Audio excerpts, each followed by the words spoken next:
मैं Swati Rajput MSc classes में आपका हार्दिक स्वागत करती हूँ। फिर एक बार हिंदी को लेकर हमारा टॉपिक आदिकाल के प्रमुख कवि एवं उनकी रचनाएं। इसमें देखना है पहला दलपत विजय। दलपत विजय की रचना है कुमार रासो।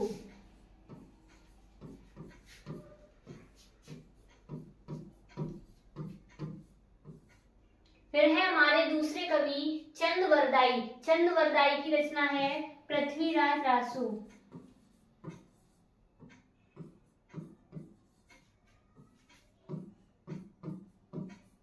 पृथ्वीराज रासो हमारा ब्रज भाषा में लिखा एक महाकाव्य है। यह हमारे ब्रज भाषा में लिखा प्रथम महाकाव्य है। इसे हम हिंदी का प्रथम महाकाव्य भी कहते हैं। नरपत नाल की रचना है हमारी बीसल देव रासो।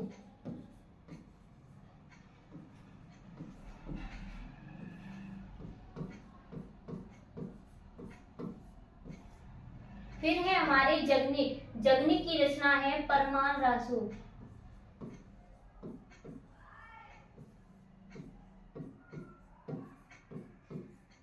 इसे हम आला खंड भी कहते हैं।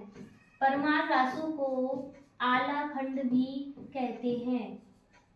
यह हमारी परमार रासो जो आला खंड है वो हमारी आला छंद में लिखित रचना है। फिर है हमारे नल सिंह। नल सिंह की रचना है विजयपाल रासो।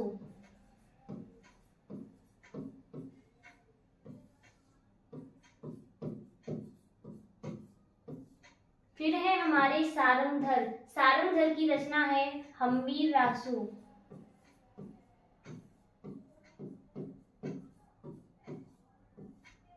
फिर है हमारे विद्यापति। विद्यापति ने रचना लिखी है कीर्तिलता, कीर्ति पताका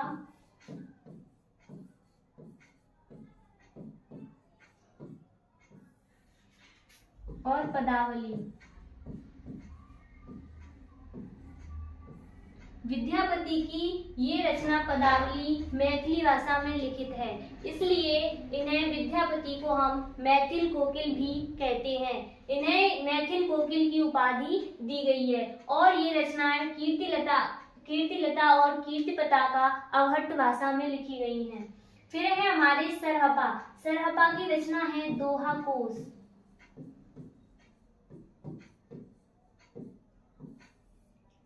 फिर है हमारे स्वयंभू। स्वयंभू की रचना है पौम चरिऊ।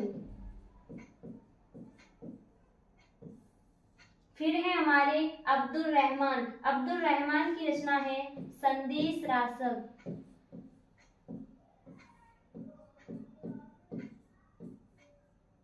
ये हमारे आदिकाल के प्रमुख कवि एवं उनकी रचनाएं। पहले है हमारे दलपत विजय। दलपत विजय की रचना है कुमार रासो। फिर है हमारे चंदवरदाई। चंदवरदाई की रचना है पृथ्वीराज रासो, जो कि हमारा हिंदी का प्रथम महाकाव्य है। फिर है हमारे नरपत नाल। नरपत नाल की रचना है बीसल देव रासो। फिर है हमारे जगनिक। जगनिक की रचना है परमार रासो, जिसे हम आला खंड भी कहते हैं और यह हमारा आला छंद में लिखित है। फिर है हमारे नल सिंह। नल सिंह की रचना है विजयपाल रासो। फिर है हमारे सारंगधर। सारंगधर की रचना है हम्बीर रासो। फिर है हमारे अगले कवि विद्यापति। विद्यापति की रचना है कीर्तिलता, कीर्ति पताका और पदावली। जो पदावली जो रचना है वह हमारी मैथिली भाषा में लिखित है। फिर है हमारे सरहपा। सरहपा इनकी रचना है दोहा कोश। फिर है हमारे अगले कवि स्वयंभू। स्वयंभू की रचना है पौम चरिऊ। फिर है हमारे कवि अगले अब्दुल रहमान। इनकी रचना है संदेश रासक। अब हम अगले इनके आदिकाल की प्रमुख विशेषताओं का वर्णन करेंगे। आदिकाल की प्रमुख विशेषताएं। काल की अब हम विशेषताओं का वर्णन करेंगे। तो आदिकाल की विशेषताएं, हमारी पहली विशेषता है वीर रस की प्रधानता।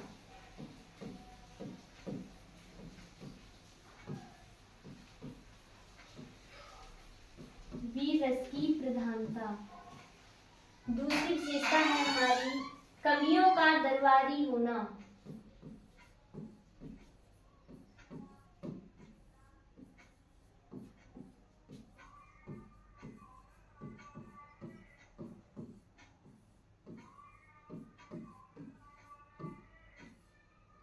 तीसरी विशेषता है हमारी आश्रयदाताओं की प्रशंसा।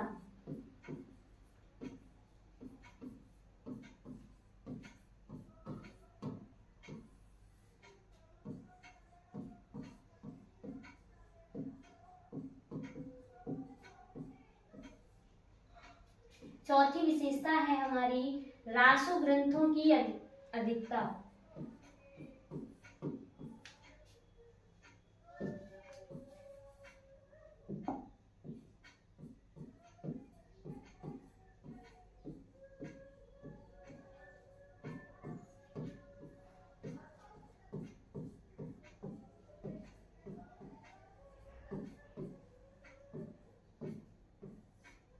पांचवी विशेषता है हमारी डिंगल पिंगल भाषाओं का प्रयोग।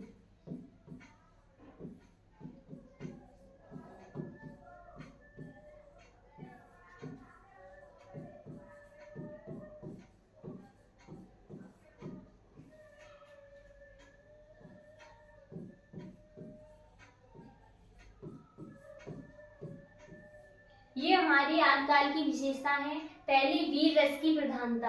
आदिकाल में वीर रस की प्रधानता है। इसमें वीर गाथाओं का वर्णन, कवियों ने वीर गाथाओं का वर्णन और राजाओं की पराक्रमपूर्ण वीरता जो का वर्णन है उसका किया है, इसलिए इसमें वीर रस की प्रधानता है। कवियों का दरबारी होना। इसमें राजा और महाराज जो होते थे वो अपने राज में एक दरबारी कवि रखते थे जो उनकी वीरताओं का वर्णन करता था और उन पर रचना लिखता था।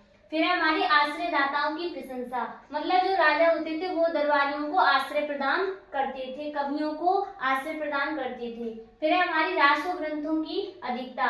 इस काल में रासो ग्रंथों की अधिकता है, इसमें रासो ग्रंथ अधिक लिखे गए हैं। फिर है हमारी डिंगल पिंगल भाषाओं का प्रयोग। जो ग्रंथ लिखे हैं उसमें डिंगल और पिंगल भाषाओं का प्रयोग किया गया है, इसलिए आदिकाल की विशेषताएं ये हमारी लिखी हुई हैं।